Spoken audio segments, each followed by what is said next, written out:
There is a quiet plan for Africa in this age of artificial intelligence that nobody is announcing it, but you can read it from the investment flows.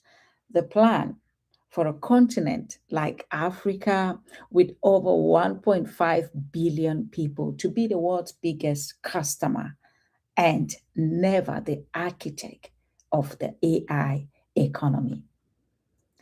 I'm here today to tell you that this plan is going to fail. This plan is going to fail, not because of charity, but because of the math. Let's talk about the math. $1 trillion number that you are about to hear, and because a generation of Africans have decided that they will not rent the future of Africa, that they can actually own as Africans. So by the end of this episode, you will have the exact framework for what ownership of AI economy actually requires for Africa, and I call it the ownership stake. So, welcome to the Clarity Mandate. I am Dr. Vivian Atut. I am a first generation university student. I studied by the firelight in Cameroon. So, when I talk about the continent moving from the margins to the architect of the future, understand that I'm not talking about thesis. I'm not reading from textbooks. I am describing a journey that I have lived. And I'll give you, with an economist rigor, and what a daughter of the continent who has spent quite a lot of time on the continent can tell you about this moment. So if you are having your beverage, take it.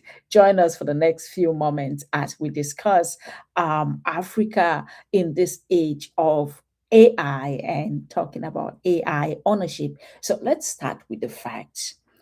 Africa's Soft Power Summit this year.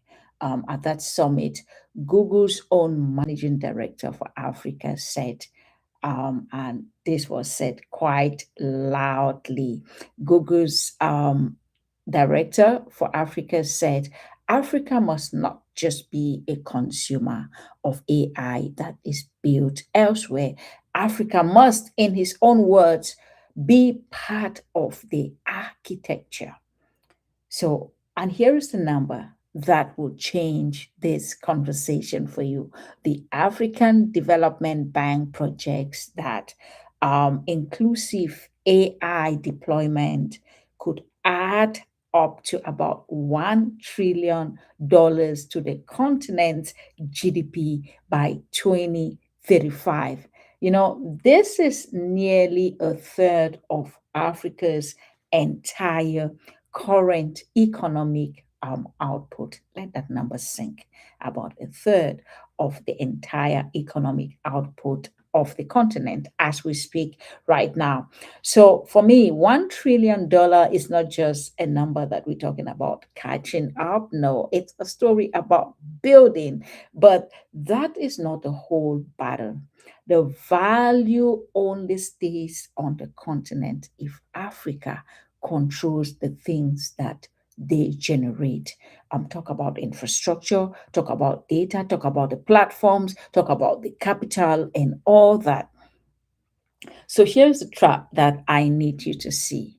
For 2 decades, the celebration was about visibility. Talk about visibility. African music, African film, African fashion, African faces, everywhere. And visibility is wonderful. We want the world to know what Africa is capable of. But visibility is not ownership. So you can be the most visible on the platform you don't own, generating data that you don't control, creating value that is extracted and serving other continent. That's not power in my assessment. That's kind of a dependency. It's a form of dependency. So what is the principle in the AI economy era? You are paid for what you own, for what you are seen doing. So you want to go out there and do the things you want to do. You want to own, you want to be part of the economy. You don't just want to be part of call it the consumer economy. So what does ownership in this era of AI actually require? So let's talk about three layers, as I put it, three layers of the ownership stack. Layer one, the infrastructure. Talk about the computers, talk about the data centers, talk about the powers, talk about the cable business. Africa has natural gas. Africa has demonstrated that they have the resources. But the question is whether this physical backbone of AI will build into ownership on the continent, or merely it will be rented out. So, no infrastructure, no sovereignty. Full stop. You don't have to look at this any other way. So, layer number two, after you've owned the infrastructure, talk about ownership of the data, and AI runs on data, as we all know. The training models, they're doing this, doing all kinds of things. It's language, it's market, it's human reality. And it's being harvested through these systems that Africa don't own at the moment. So the move is data sovereignty. So systems that are being trained on African government, African data, and all that, we need to start looking at how do we monetize this? How do we get this to be actually owned by African? So the continent's diversity and population for me is a strategic asset that needs to be looked at in terms of ownership of AI. So the third layer, talk about capital. This is the layer that I talk about quite often, because this is where ownership becomes what? Intergenerational.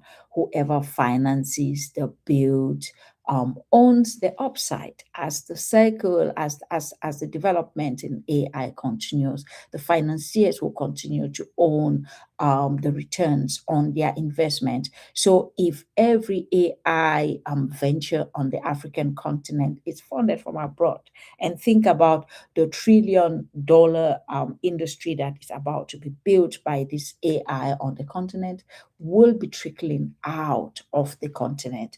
So the mandate is clear that Africa needs to be intentional about investing.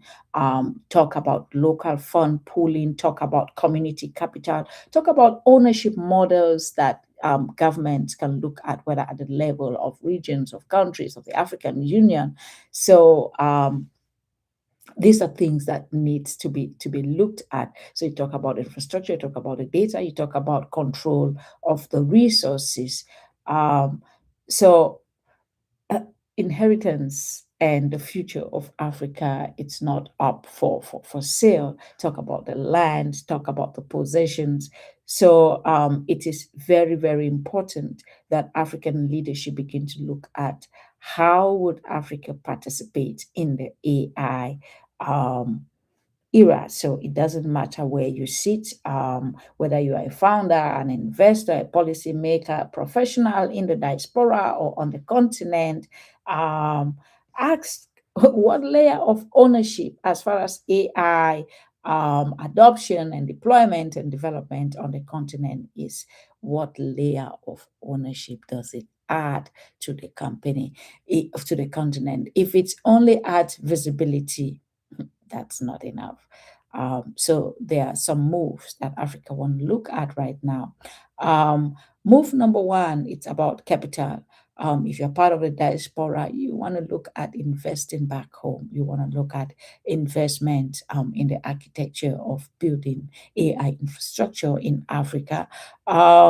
If you are um, on the African continent right now, you want to look at refuse the customer role. The continent's leaders need to speak out, and speak out more clearly, and look at partnership, and look at ownership, and look at how AI deals are structured on the continent. The early milestones and how these things will be designed matter.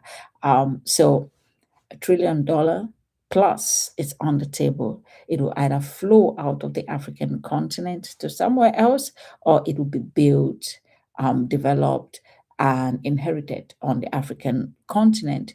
The difference is how we look at ownership. The difference is whether we choose to applaud or to be watchers, observers of what is happening, or to actually be part of the architect. The mandate is clear, and everyone in any stakeholder group that you belong to, it's yours to look at implementation. This is Dr. Vivian Atwood, and this has been the Clarity Mandate podcast, a live edition talking about ownership of AI on the African continent. And I will see you in the next episode.